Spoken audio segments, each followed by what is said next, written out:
spot, and we will have a spot for you.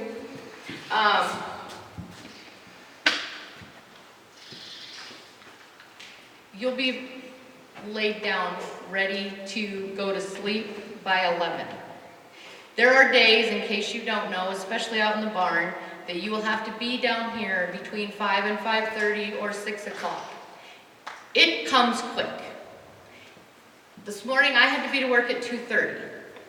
5:30 and 6 comes quick for you, and it's going to feel ridiculous. So you're going to want to go to bed, okay? If there is any kind of an incident where somebody gets hurt or somebody has a lot of concern about something, what are we going to do? Correlator Alice. Okay, well, let me tell you something else. Yes, you are going to get a hold of Correlator Alice, but Miss Frida is also going to have her camper right out here.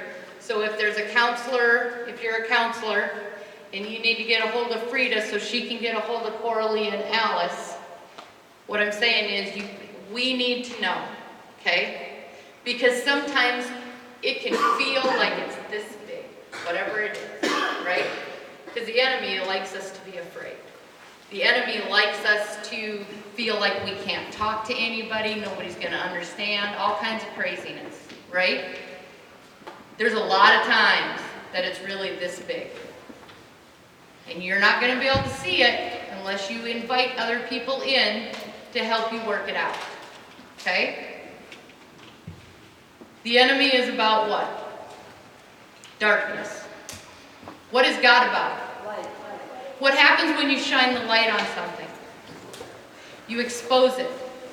If you open the door to a closet, inside the closet, the light is off, it's dark, right? When you open the door, does the darkness come out and overtake the light? No. What does happen? The light comes in and overtakes the darkness. Every time. Every time. Because God always shows up, right? So we're going to invite people in to shed light on this challenge, whatever it is, and we're going to come up with a plan of attack together. Any questions? Everybody understand what I'm saying? Yeah. Yes, ma'am. Good answer. All right. Where are we at? 14B. If you, 14B. Okay, so volunteers, we got ideas. There's going to be time for you to shower before, shower after speakers and worship, or in the AM before the speakers. These are the two showers that we have, unless you're in the volunteer. So the house is primarily where the volunteers are going to be. Okay? There's one blessed bathroom. That means there's one shower. Okay? You're going to have to get creative. You might have to get up a little bit earlier or stay up or take a shower. You're going to have to work that out. I got ideas that you can make it happen.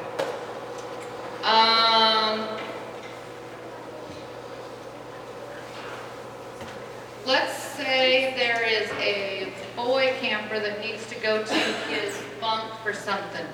Is there a girl volunteer that's going to help him? No. Good answer. Who would be the one helping them? Or their counselor, right?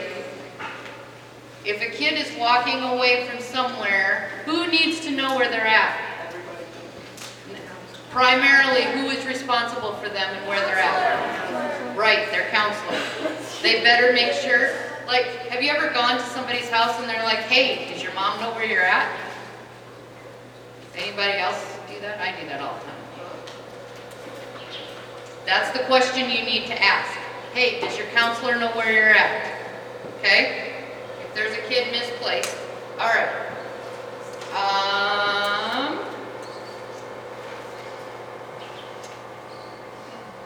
Is there any reason that boy volunteers should be in the girl volunteer volunteer out. Oh. When should that happen? Never, ever, ever. Okay, there's a lot more of you than that. Come on. Never. Good answer.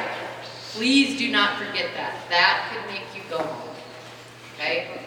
If there is a reason that you think that you need to go in the opposite, that would be something that needs some light shed on it. Okay? So go find somebody that can help you shed some light on it. Miss Coralie, I believe it's you. You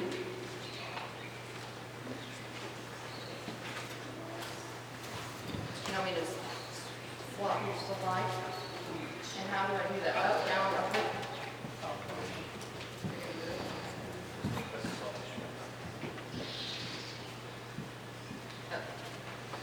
One thing, also I wanted to make it really clear, we need all volunteers at worship and speaker times, okay? Last year there was a lot of people taking off and they were coming down to the barn, messing around with horses, doing this, doing that. If there's a speaker going on, you guys need to be there, okay? That's what our weekend's about, is our worship, our speakers, coming to know Jesus better and having a deeper relationship with Him. And we're examples. So if you guys just all go take off and head down to the barn, what do you think the campers think? Well, why do we have to sing? They're all taking off and going to the barn. So that's kind of a big deal, guys. So, also, golden rule, discipline, you know, treat others as you want to be treated. We're obviously not going to tolerate any threats that are made toward anyone or any kind on DYR property. It will result in disciplinary action by camp directions. All that stuff up there, yeah. No knives, guns, or weapons of any kind allowed on camp facilities or grounds during camp. No drugs, no alcohol, no smoking, chewing tobacco at any time. No verbal abuse or physical abuse. Now we've had issues with campers even that are pretty verbally abusive to one another. We've had a couple particular campers we've had issues with. If you are having those kinds of issues with your campers, counselors, you need to come and see me and Alice. If Corey's here, Frida, somebody that can come and sit you down with that camper before the situation gets out of hand. And it could be that they end up going home if they cannot stop. We have had that happen before where we just have a camper that is just nasty and just will not stop. We had one year, I think, she was calling everybody fat and stupid and ugly, and I'm like, I'm sorry, that's not appropriate. It can't be happening. Wow. They're sharing their show. And volunteers and campers are under 18 or the legal responsibility of DYR. And that's why our rules obviously are in place too, so that we can ensure the camp continues and that we keep everybody safe here. Any activity like leaving the property without notification, the threats, any sexual indecency or abuse, and that includes pornographic images, refusal to follow verbal instruction about horse safety could also result in major safety issues, but it also could shut down DYR. I mean, these are big, huge issues that we take really seriously. And safety in the future of DYR is to operate, is that, you know, it's at stake if the volunteers are not following through and doing what we ask of them. We have the safety rules and guidelines for a reason, definitely. There are some things, I think they might have them up here. Some of the disciplinary actions that could potentially occur would be meeting with leaders, phone call to parents, conference involved with parties and parents, volunteer reassignment, okay. Community service type work project, loss of writing privileges, and being sent home. There are different things that could potentially come up with that. Let's leave that there. And then flip the page. In the evidence of abuse as well. Any past, present, otherwise, verbal, physical, sexual, other, it's mandatory to report that to me. I'm a mandatory reporter. I am a registered nurse, have been for many years, and so I am a mandatory reporter. I'm also a pastor, so I believe that that's important. We take abuse issues very seriously. And also, another big thing I think we need to think about is respecting the privacy. If you have a camper that comes to you in confidence and tells you something happened, Does that mean you tell your entire group and every volunteer at Destiny Youth Ranch? I can't hear you. No. And what happens at the ranch stays at the ranch. I think if things are happening, you need to, leave that alone. If somebody tells you and they come to you, you need to go to leadership, to myself, to Alice. It might be Corey, whoever. If we happen to be gone, it could be Beth. Maybe Anna. Anna Harmon's not here today, but it could be Anna. But you need to go to an adult, and you don't need to tell 20 people about it. We need to keep that confidential. Also, if a camper needs to leave anytime during the weekend, please text me immediately so I know that they had to leave. We just need to know. Sometimes they get homesick, sometimes we have kids get sick. We just need to know. I don't want to wake up and we're wondering where a kid went off to, and we got to go track people down to figure that out. So if you just text me quick and let me know, we got it taken care of. If you're trained for CPR, let me know. We usually try to keep a list of those that know CPR. Corey, could you start a list in the back there with paper that just says CPR trained, so we know? Absolutely. So we'll do that at break. I'll have you sign up if you know CPR. That way we have that information. First aid Another kits. side note, as long as we're talking about signing up over here, if you're going to be here later for pizza, there's a sign up for that also. Yeah, I'll bring Don't that rush up at over, break. but so you're going to sign up for CPR and pizza over here is your next one later. We'll do that during break. So, first aid kits are in the bathrooms of the ranch house, in the arena, usually in all the bathrooms of all of our facilities. In the arena kitchen, they'll be up at the buffet in the kitchen. We generally keep one on the Jeep when we go out with trail rides. Make sure you're aware of emergency procedures. Right now we don't have fire extinguishers up yet, but before camp, the morning of, we'll probably go through where our fire extinguishers are. We have emergency escape ladders that will be hooked to all upper level windows, so that in the event of an emergency and there's a fire or something and we needed to escape quickly, you would know how to use that and we could get that out really quickly and keep people safe. We also are going to have a complete smoke alarm, fire alarm that is going to be hardwired into this whole facility.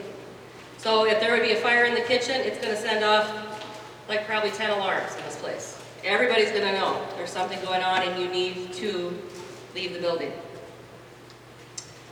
And I think we also talked about if that happens, if there would happen to be a fire, that everybody would need to meet outside in the parking lot of the arena at a safe distance, but so that we have a safe place where we could all meet.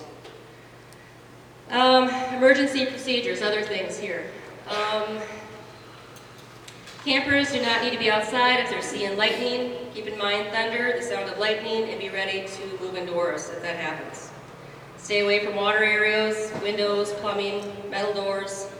If you can't get inside, crouch in a low open area away from trees, buildings, and metal, away from those areas.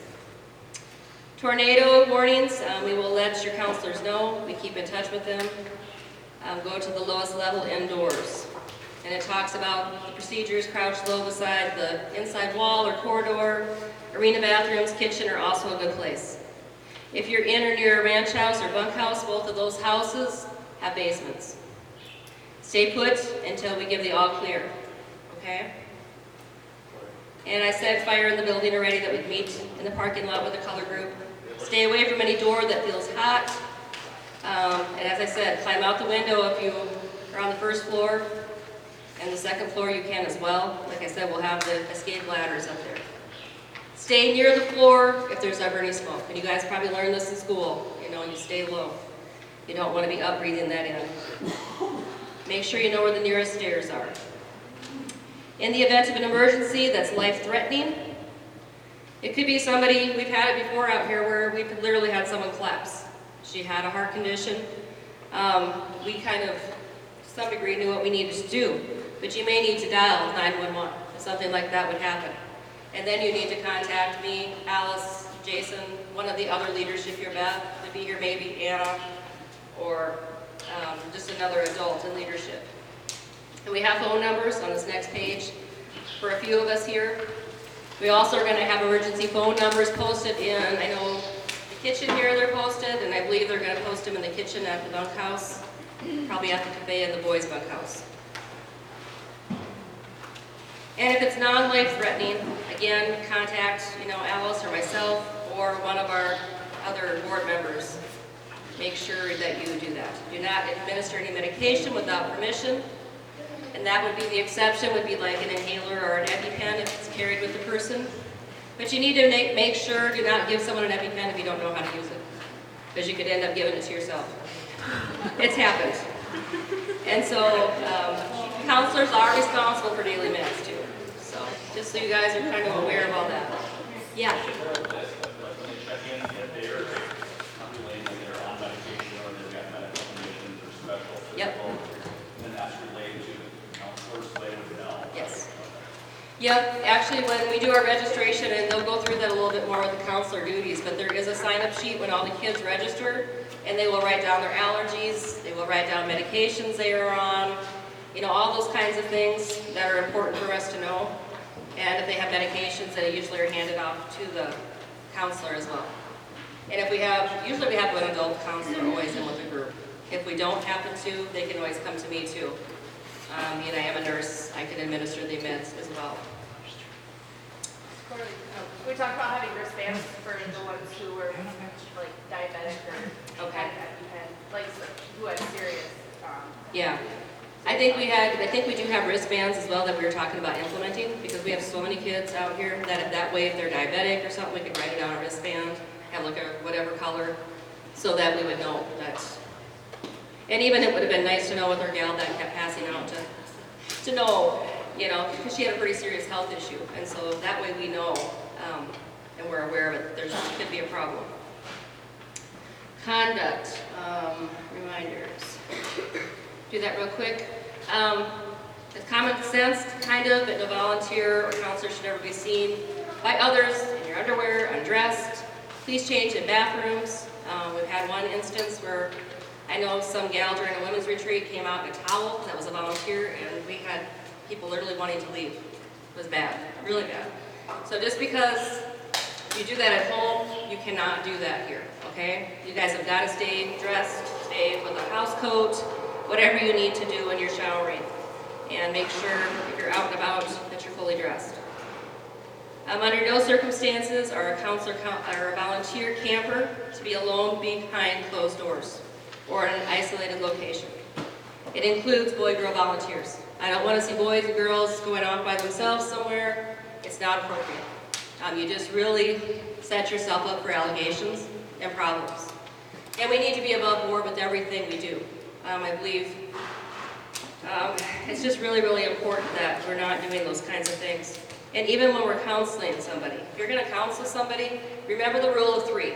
If you need to counsel somebody and you need to go in a closed, confidential area, you need to have 3 people. You, the counselor, and another adult, most likely. Let's see here. All allegations of sexual abuse will be thoroughly investigated. A camper under 18 or 18 and under, they need to be transported for any reason. One adult must accompany the transported person. You have to notify myself, Alice, or Jason before anyone leaves this property for any reason. I don't care what the reason is, we need to know. We need a text message. Alice sleeps in my house on the main floor. She's very readily accessible. She can come wake me up. Please, you have to let us know if something happens in the middle of the night. I don't want to hear about it the next morning. I need to hear about it when it happens. Also be aware that Snapchat conversations, pictures, guess what guys, they don't just disappear. Law enforcement can pull them up. So if there are any allegations, we've had allegations, I'm not here always, but there has been people that's had allegations of sending maybe nude pictures, for example. Guess what? You can pull those things up. Law enforcement can pull your phone and it can be pulled up. So you guys need to be aware